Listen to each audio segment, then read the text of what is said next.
yourself. Nobody controls your schedule but you. Nobody controls what you eat but you. Nobody controls what you smoke but you. So if you want better, you have to make the exercise. You have to make the goal of controlling what can be controlled. We live in a society where we constantly complain about what we can't control. Well, I don't like what the government's doing. I don't like what the school district is doing. That's all well and good, but what can you control? Get in your head, I govern myself.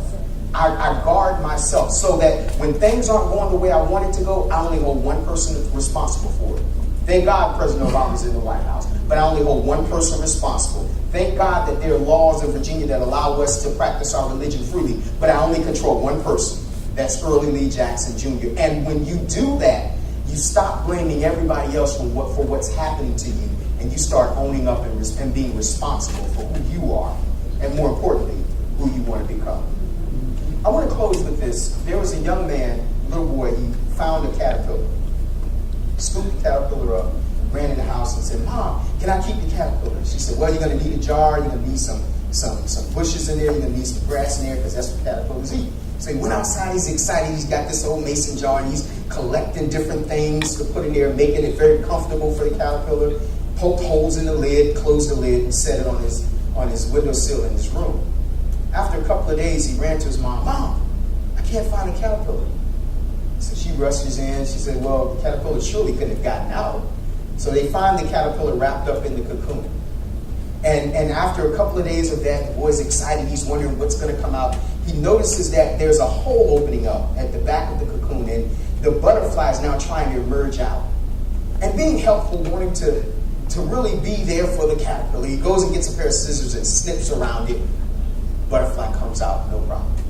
But he finds out that the butterfly can't fly. So he asks his mom, "Why can't the butterfly fly?" And she said, "Well, when the butterfly was trying to get out of the cocoon, in your effort to help him, you actually hurt him." The young man didn't know what she was talking about. See, the process, remember the series of operations to produce a finished product? The process is that the butterfly squeezes out, and in squeezing through a narrow hole, he squeezes out all the excess fluid in his body so that when he emerges, he can fly. But by being helped,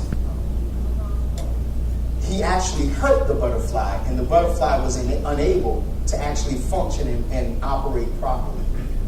I want you to look at your life not in this who helped me, who stood against me, who hated on me. But I want you to look at your life through the struggle with the right perspective.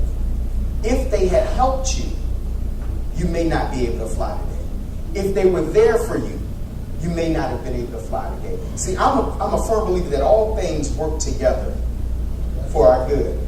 Even the struggles that are so narrow that you don't know how in the world you're going to graduate from Kempsville High School this year, but for some reason you made it out. And you have there's this propensity to be bitter once you get out and look back and see who didn't help you. I don't want you to get that perspective. I want you to realize that you started from the bottom, but you're here.